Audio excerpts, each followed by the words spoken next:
அடிக்கடி டாக்ஸியில் பயணம் செய்பவரா? அப்போ ஃபாஸ்ட் ட்ராக் ஆப்பை டவுன்லோட் செய்து ரூபாய் 50 டிஸ்கவுண்ட் ஆக பெறுங்கள்.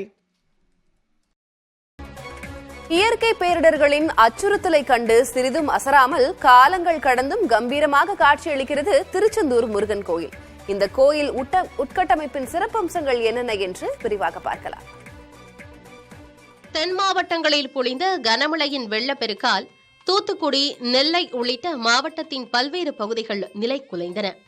இதில் தூத்துக்குடி மாவட்டம் ஒட்டுமொத்தமாக உருகுலைந்ததோடு கடலோர கிராமங்களான காயல்பட்டினம் உள்ளிட்ட பகுதிகளும் பெரும் பாதிப்பை சந்தித்தன.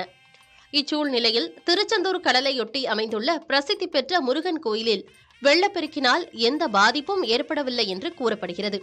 இன்று மட்டுமல்ல, பல நூறு ஆண்டுகளாக புயல், சுனாமி போன்ற பேரிடர்கள் அனைத்தும் தாக்கினாலும் இந்த கோயிலுக்குள் மட்டும் தண்ணீர் தேங்கியதும் இல்லை, சேதம் ஏற்பட்டதும் இல்லை என்றும் சொல்லப்படுகிறது.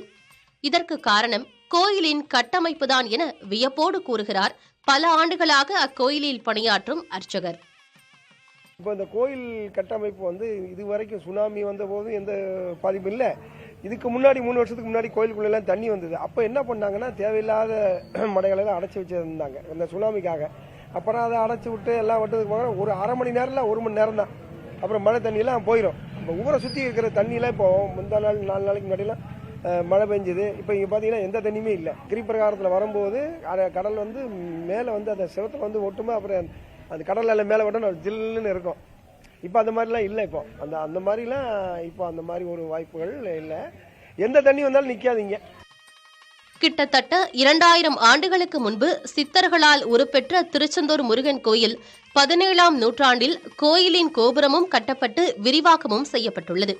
கடல் நீர் உள்ளே புகாதவாறும், எவ்வளவு பெரிய அலைகள் மற்றும் சுனாமி போன்ற பெரும் பேரிடர் வந்தாலும் பாதிப்பு ஏற்படாதவாறு கோயில் கட்டமைப்பு உள்ளதாகவும், அதிக அளவில் மழை பொழிந்தாலும் கூட கோயில் மற்றும் நகரத்திற்கு பாதிப்பு ஏற்படாத வகையில் வடிகால்கள் உருவாக்கப்பட்டுள்ளதாகவும் கோயில் நிர்வாகத்தினர் கூறுகின்றனர். 2 பிரகாரம் இருக்கு. மூலஸ்தானம் எல்லாமே கல் கட்டிருக்காங்க. கீழே பேஸ் ஃபுல்லாக ராக்கு. இந்த கடல் உள்ள வந்தாலுமே இந்த பேஸ்மெண்ட் அசைக்க முடியாது. அந்த அளவுக்கு ஒரிஜினல் ராக்கு, ஸ்டாண்டர்ட் ராக்குமாங்க. அந்த ராக்கில் தான் கட்டியிருக்காங்க. தண்ணி எவ்வளவு மழை பெஞ்சாலும் தண்ணி இந்த கோயிலுக்குள்ள போகாது. உள்ள போய் வெளியே வர்றதுக்கு கீழே கன்சீல் ட்ரைனேஜ் கொடுத்துருக்காங்க. கல்லுலேயே உள்ளே அண்டர் கிரவுண்ட் ட்ரைனேஜ் நம்ம போடுவோம்ல, ட்ரைனேஜ் ரோட்ல எல்லாம் போடுறாங்கல்ல, அதே மாதிரி கன்சீல் ட்ரைனேஜ் அந்த காலத்திலே பண்ணிருக்காங்க. நீங்க ஒரு இருப்பு அளவு இந்த அளவுக்கு உயரம் இருக்கும். உள்ள இறங்கி கிளீன் பண்ணலாம். அந்த அளவுக்கு இருக்கு. வெளிப்பிரகார 2 பிரகாரம் இருக்கு. அதுல அவுட்டர் பிரகாரத்துல செஞ்சிருக்காங்க. திருச்செந்தூர் நகரமே பாத்தீங்கன்னா அந்த காலத்துல ஒரு கிராமமா இருக்கும் போதே நல்ல மேடான பகுதியில தான் இந்த ஊர் அமைஞ்சிருக்கு. கோயிலும் நல்ல மேடான பகுதி. அதனால நீங்க கடலும் உள்ள வர்றதுக்கு வாய்ப்பு இல்லை, மழை தண்ணியுமே உள்ள வர்றதுக்கு வாய்ப்பு இல்லை. மேல திருச்செந்தூர்ல தான் இந்த பாதிப்புகள் இருக்கு. கீழே திருச்செந்தூர்லயுமே இப்ப பாதிப்பு கிடையாது. மேல திருச்செந்தூர்ல இருக்கிற நிறைய கால்வாய்கள், கிளை கால்வாய்கள் அந்த கடத்துல திட்டமிட்டு உருவாக்குறதுனால அங்கேயே நிறைய தண்ணி எல்லாம் வடிஞ்சு போயிருச்சு. அதனாலதான் ஊருக்குள்ள பெருசா இல்ல. மழை பெஞ்சாலும் உடனே அந்த எது பள்ளமான பகுதிக்கு ஓடுனதுனால குடியிருப்புகளுக்கு இங்கே பாதிப்பு இல்லை. மேல திருச்செந்தூர்ல மட்டும் கொஞ்சம் பாதிப்புகள் இருக்கு.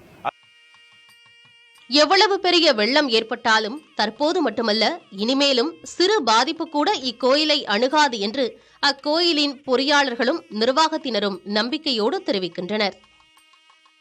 அன்றைய காலகட்டத்திலேயே திட்டமிட்டு உருவாக்கப்பட்ட நகரமாக திருச்செந்தூர் திகழ்வதால் இன்றளவும் பெருமழை மற்றும் பெரும் வெள்ளம் ஏற்படும் போது கூட இந்த கோயிலுக்குள் தண்ணீர் புகுவதில்லை என்றும், அதேபோல் இந்த கோயிலை ஒட்டிய பகுதியில் மழைநீரால் எந்த பாதிப்பும் ஏற்படுவதில்லை என்று வியப்போடு கூறுகின்றனர் இங்குள்ள அதிகாரிகளும் மற்றும் கோயில் நிர்வாகத்தினரும்.